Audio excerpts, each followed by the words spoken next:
नमस्कार। मैं मानवी आप सभी का एनडीडी न्यूज में स्वागत करती हूँ। एक बार फिर हम लेकर आए हैं देश और दुनिया की सही और सच्ची खबरें। तो चलिए शुरू करते हैं इस हफ्ते का राउंड अप। हाल में आई एक सरकारी रिपोर्ट के अनुसार दलितों के खिलाफ सबसे ज्यादा मामले उत्तर प्रदेश में दर्ज किए गए हैं। एससी और एसटी अत्याचार निवारण अधिनियम के तहत आई रिपोर्ट के अनुसार यूपी में सबसे ज्यादा 24% मामले दर्ज हुए हैं।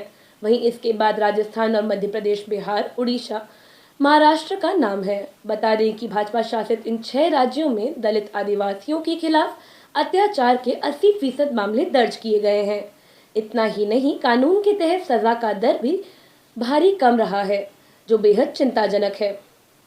बीते महीनों में भी दलित आदिवासियों के खिलाफ हिंसा अत्याचार के कई मामले लगातार सामने आए हैं। बिहार में दलितों के घर जलाने से लेकर अयोध्या में राम मंदिर में दलित लड़की के साथ सामूहिक बलात्कार की घटनाओं ने देश को हिलाकर रख दिया है। विपक्ष का कहना है कि सरकार ज्यादातर मामलों में दबंग जातियों और समुदायों को संरक्षण दे रही है, जिससे जातीय हिंसा की घटनाएं और अत्याचार बढ़ रहे हैं। विपक्ष ने आरोप लगाया है कि जातीय हिंसा व अत्याचार रोकने की जगह भाजपा सरकार लगातार जातिवाद फैलाने में लिप्त रही है। केंद्रीय औषधि मानक नियंत्रण संगठन द्वारा दवाइयों के हालिया क्वालिटी टेस्ट में लगभग 50 से ज्यादा दवाएं फेल हो गई हैं। इन दवाओं में बुखार में दी जाने वाली आम दवाइयां जैसे पैरासीटामोल के साथ साथ बीपी, डायबिटीज और विटामिन डी आदि की कई दवाइयां शामिल हैं।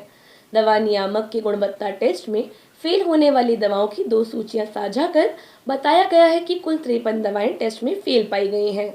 हालांकि दवा कंपनियों ने इस संबंध में जिम्मेदारी लेने से इनकार करते हुए कहा कि परीक्षण की गई दवाएं नकली हैं। बताना चाहेंगे कि अगस्त में केंद्रीय औषधि मानक नियंत्रण संगठन ने भी मिलावट के चलते 156 दवाओं पर बैन लगा दिया था। पूर्व में भी भारत की कई फार्मा कंपनियों पर अफ्रीकी देशों में मिलावटी दवाइयां बेचने का गंभीर आरोप लगा है।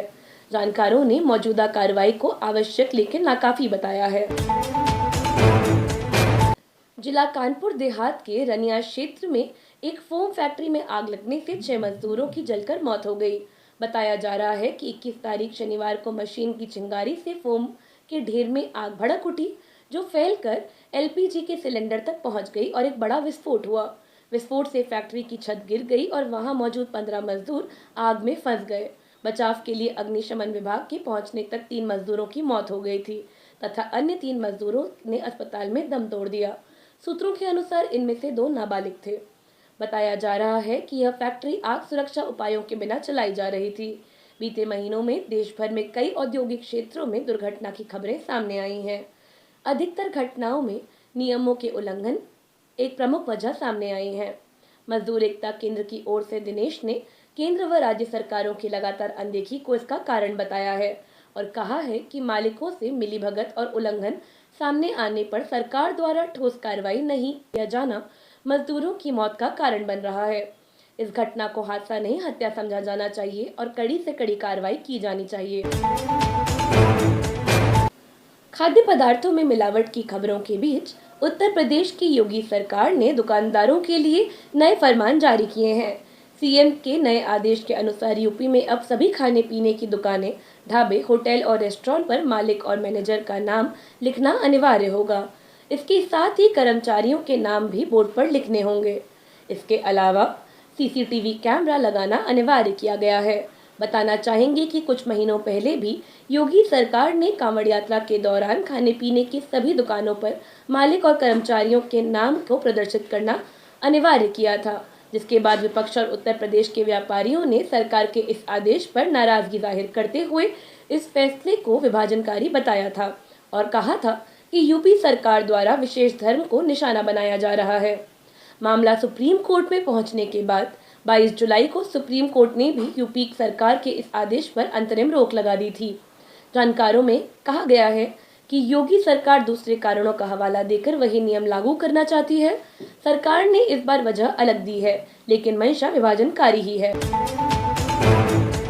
असम के कामरूप महानगर जिले में अधिकारियों ने बीते सप्ताह 250 घरों को ध्वस्त कर दिया। इसमें 12 सितंबर को निवासियों और पुलिस अधिकारियों के बीच हिंसक झड़प के दौरान पुलिस की गोलीबारी में मारे गए 19 वर्षीय युवक का घर भी शामिल है।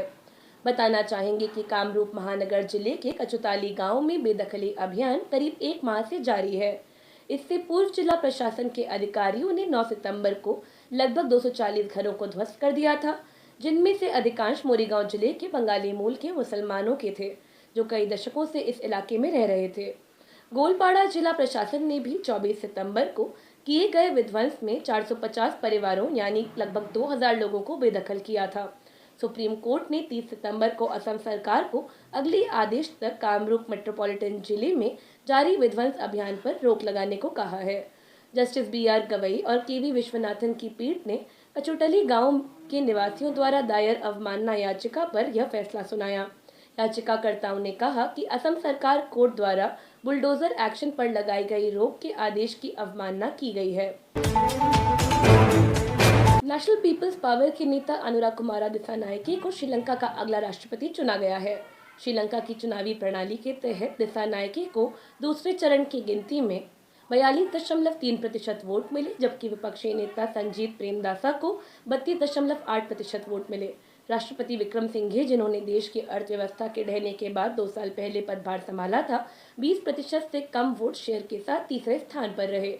जानकारों के अनुसार मोदी सरकार की अडानी समूह से नजदीकी के कारण दिसानायके के राष्ट्रपति बनने के साथ राजनीतिक सुगबुगाहट शुरू हो चुकी है।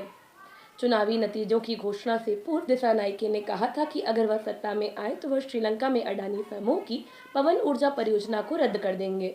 उनका कहना था कि अडानी परियोजना श्रीलंका की ऊर्जा संप्रभुता के लिए खतरा है। कई मीडिया समूहों द्वारा अंदेशा लगाया जा रहा है कि विदेश मंत्री S जयशंकर सप्ताह के अंत तक श्रीलंका का दौरा कर सकते हैं, जिसके पीछे अडानी समूह की पवन ऊर्जा परियोजना रद्द करना भी एक कारण हो सकता है। क्रांतिकारी युवा संगठन ने दिल्ली विश्वविद्यालय के स्कूल ऑफ ओपन लर्निंग के छात्रों के बीच रविवार 29 अक्टूबर को भगत सिंह के जन्म दिवस पर प्रतियोगिता और प्रदर्शनी का आयोजन किया, जिसमें बड़ी संख्या में छात्रों ने भाग लिया। छात्रों ने भगत सिंह के जीवन पर आधारित गीत, कविता और भाषण प्रस्तुत कर हिस्सेदारी निभाई। KYS की ओर से भीम कुमार ने कहा कि भगत सिंह का संघर्ष न केवल गोरे अंग्रेजों के खिलाफ था, बल्कि पूंजीवादी व्यवस्था के खिलाफ भी था। आज देश में निजीकरण को बढ़ावा दिया जा रहा है। एक एक करके सार्वजनिक सरकारी संसाधनों को बेचा जा रहा है, नौकरियों का ठेकाकरण किया जा रहा है और नई शिक्षा नीति लाकर शिक्षा में गैरबराबरी को बढ़ाया जा रहा है।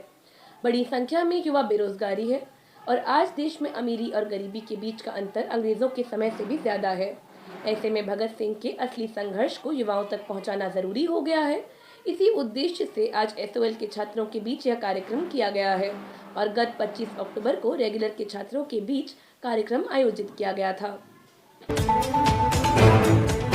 जाते जाते एक नजर डाल लेते हैं देश और दुनिया की अन्य महत्वपूर्ण खबरों पर।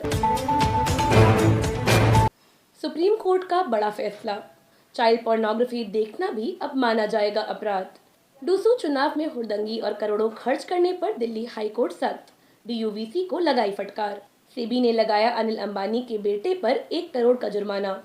तमिलनाडु की राज्यपाल का विवादित बयान, कहा धर्मनिरपेक्षता की भारत में कोई जगह नहीं। ओडिशा में 80 वर्षीय बुजुर्ग महिला पेंशन के लिए 2 किलोमीटर तक घसीट कर जाने को मजबूर। वीडियो वायरल होने के बाद राज्य की भाजपा सरकार कटघरे में।